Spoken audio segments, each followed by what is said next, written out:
I like the South Australian. I believe the South Australian model is if you play 6 AFL games, you can't play finals. You can still play, even if you play the rest of the season in the Magoos, you can't play finals. And that probably should be something that comes through. I mean, Sam Collins played 2, Josh DeLuca played 4, Dan Pearce played 7 and was very lucky to play 7.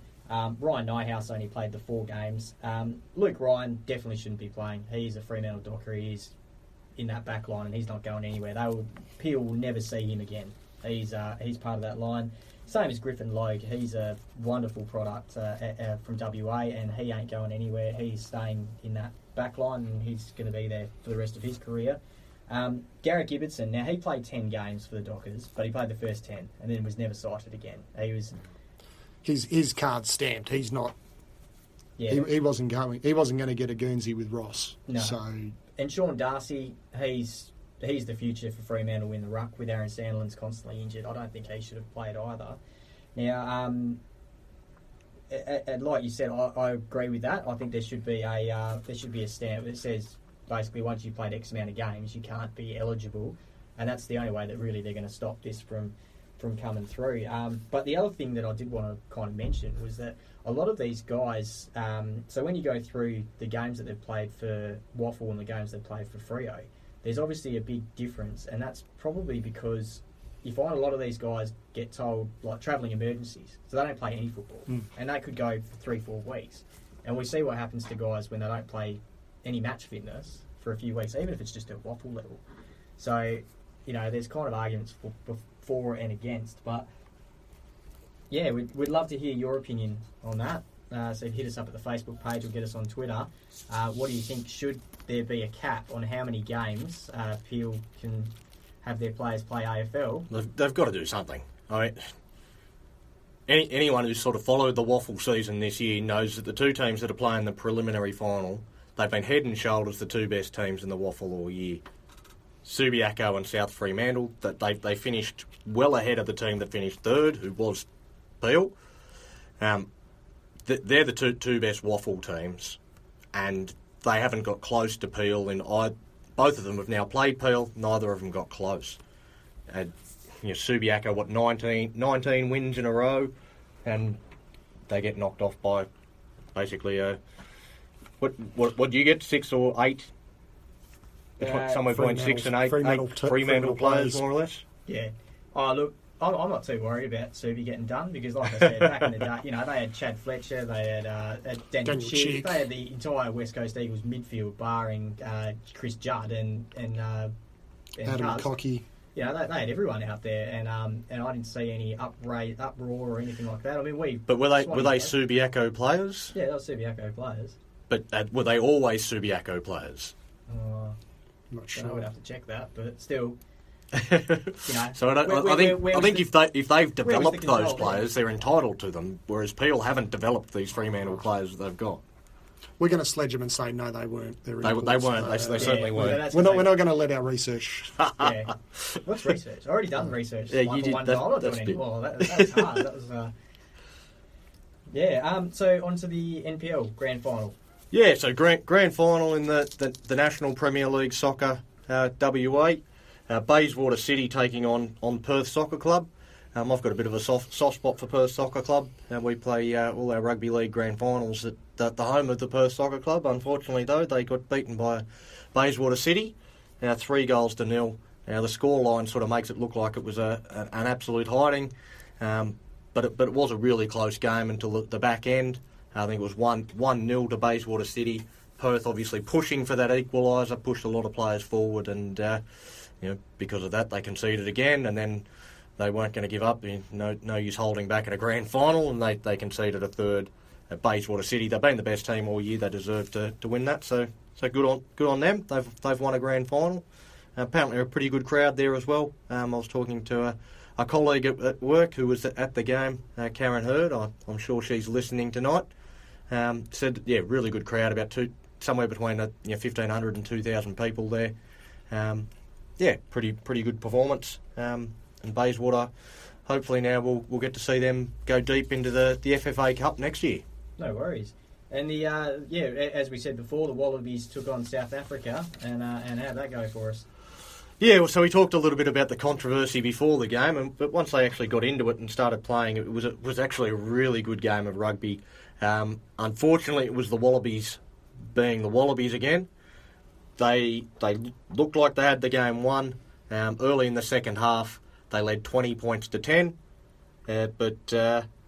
South Africa came back at the back end, the same as the All Blacks did the last time we played them.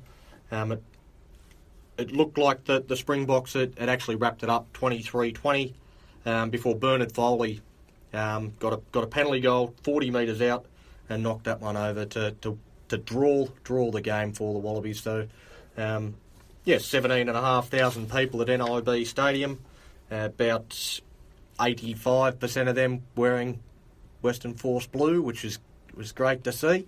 So they didn't stay away. They got a pretty good crowd in there. Saw a really good game of rugby.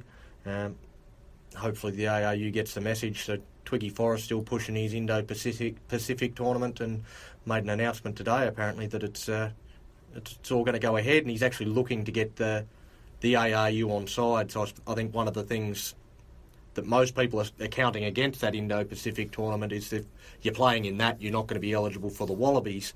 What Twiggy Forrest is trying to do now is get the ARU on side, and to back it, he's going to fund it, but it's not going to exclude you from being able to play for the Wallabies. So it's going to be a standalone competition, but it's not going to be like a rebel competition, so it'll be sanctioned. Yeah, that would be a fantastic outcome and would mean that the Western Force would still be able to attract the best players. If you're paying them enough money, they'll come and they can still play for the Wallabies. I don't see why we couldn't have a really good quality, really good high quality Indo-Pacific tournament, which would probably be more watchable than the Super Rugby tournament, to be honest. Mm. All right, and hockey prelims, how'd they go? Yeah, so men's and women's prelims. The men's one probably not quite as interesting. UWA pretty convincing over YMCC 4-2. But the women's prelim was a absolute cracker. Two goals all at the end of regular time, and that went into a penalty shootout. And the Vic Park Panthers, they came away and they won that shootout 4-3. So a good performance from them to get through to the grand final. And good luck to them in that game. No worries. And the Perth Spirit, and that was the rugby union side that are the defending champions. They are the defending champions. They were away to the Canberra Vikings and somehow found a way to lose this game. I've had a look through the stats and I cannot work out how they lost this game. They led 26-19 with just over 10 minutes to play. The Vikings scored 2 tries in that last 10 minutes to get the win, 33-26. But you go through the stats. So 10 minutes to go, they're up by a try, so a converted try. Yeah, and then they lose by 2 tries. Yeah, so 2 tries in the last. That is a massive lapse in judgment on the defensive side of that game. Yeah, they should have really been a lot further in front. I mean, in terms of metres gained throughout the game, it was almost twice as many metres. Defenders beaten, so broken tackles was over twice as many broken tackles. Clean breaks were 8-6. Every stat. You work through all the stats, and almost everything's in favour of the Perth Spirit. Probably the only one that's against them, and it's a key one, was 18 turnovers to 8 in favour of the Vikings. So that's probably a key stat. Nasserini, he's going really well. He's been a real try scorer for him. Grabbed another meat pie on the weekend, late in the game. But unfortunately they've lost that game. They'll get another chance. They're at home again this weekend, so another chance to bounce back. No worries. And the WA AFL, we've got we're on our way to the grand final for the A grade. Yeah, hang on, I'll just find this one. Here it is. Yeah, so this is another really good story. The defending champs, Trinity Aquinas, they looked like they were going to actually miss the finals altogether. in defending their premiership. They managed to sneak into 5th spot. They play a top 5 system in the Amateur Football League. So they've had to come through the hard way. And now they force their way into the grand final. So a 69-47 win over Fremantle. In the A grade, they'll take on North Beach, who are the minor premiers. North Beach, you'd think, will still start favourites. But, their premiership defence is still alive and kicking. Trinity Aquinas every chance, I suppose. Once you get to the grand final, you have every chance of winning it. Yeah, definitely. And I just want to go through one of the results. Sorry, I'm just getting it up. In the B grade reserves, the Kingsway side defeated Wanneroo 52-29. Just a shout out Drew Kernahan, who is a local boy. We went to school together, played at Upper Swan, and they got the grand final. So he's pretty chuffed with himself and the side. They did fantastic. For the B side, it was the opposite way around. The Wanneroo got the win over Kingsway in their grand final. So some really good results in the sport. We're going to go to a quick promo, and we'll be back in a moment. And we're back. You're listening to In the Sheds with Alby, Brucey and Donny. And hold up. There we go. Now you got us. I did, yeah. No, I turned up the wrong mic. I turned up the wrong button. So a bit of bliss for everyone. Didn't have to listen to me for 5 seconds. So you're In the Sheds with Alby, Brucey and Donny. We're on VCA 88.5 FM. And we're at Ellenbrook's Community Radio. Now, we're going to go into a few fixtures. Again, if you want to get in touch with us, feel free to contact us via our Facebook page, In the Sheds with Alby, Brucey and Donny, or you can get in touch with us via Twitter. So we've got a few a few fixtures for next week. Just with the Ellenbrook girls in the netball, down at the Swan Districts Netball Association, Team 4, they've got their grand final at 12:30pm, and that's followed up by Team 1 at 2pm. So if you got some free time on Saturday, get down there, support the girls. The last 2 teams through for the Ellenbrook Association netball. That's the that is the grand final? That is actually the grand sure? final. I'm not... No. Yeah, can we get some clarification on that? We know Sean Olasenko, who likes to tune in. Can you double-check this for Brucey and just make sure? Sean now follows us on Twitter too. There you go. He's just started following us, so we know he's listening. Ollie, we need you to just double-check that for us. Just again, the Ellenbrook Rovers playing in their first grand final against the Valley Conquerors at Maidavale Oval this Saturday at 9:30am, and that's the under-14s for the Ellenbrook Rovers. And talking about under-14s, we talked earlier about the Ellenbrook Rabbitohs under-14s winning their grand final. That has booked them a spot on a senior grand final day. So at 9:30am on Saturday, they'll be taking on a team. So they'll be taking on the Northwest Reds under-14s. Now, the Northwest Reds are a team of kids that are thrown together from all over Western Australia, over the northwest, so the Kimberley Regional around Broome and Derby and areas like that. So yeah, it's great. Every year they sort of come down. They're playing a couple of schools during the week.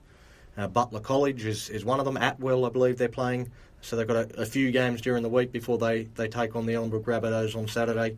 That game will also be live streamed. As soon as I get the link, again I'll chuck that up on our page where you can get around these boys. If you can't get down to Dorrien Gardens to watch the game on Saturday, you can watch it via the live stream, which we'll put the link on our Facebook page and tweet it out. Fantastic. Now we've got a new segment, which we can say a new segment this time because it's the second show. We didn't do it last week, so it's a brand new segment, and it's called Get Around Him. And it's basically we want to get around. We've got the controversy corner, we've got the blowtorch. We're putting out a bit of sledges. We sledged Brucey right from the start, rightfully so. But so get around him. We want to get around some sporting clubs, whether they're national, international, local, who are doing some great things. Now, Brucey, you've got an absolute cracker for a first segment here. Well, my first one is a basketballer who's doing his bit for world peace, and it's Dennis Rodman. He's offered to broker the peace deal between America and North Korea. Apparently him and Kim Jong-un they hang out, they sing karaoke, They go for horse rides. Is that on YouTube? I don't Kim know. Jong-un and Dennis Rodman doing karaoke. No, don't go there.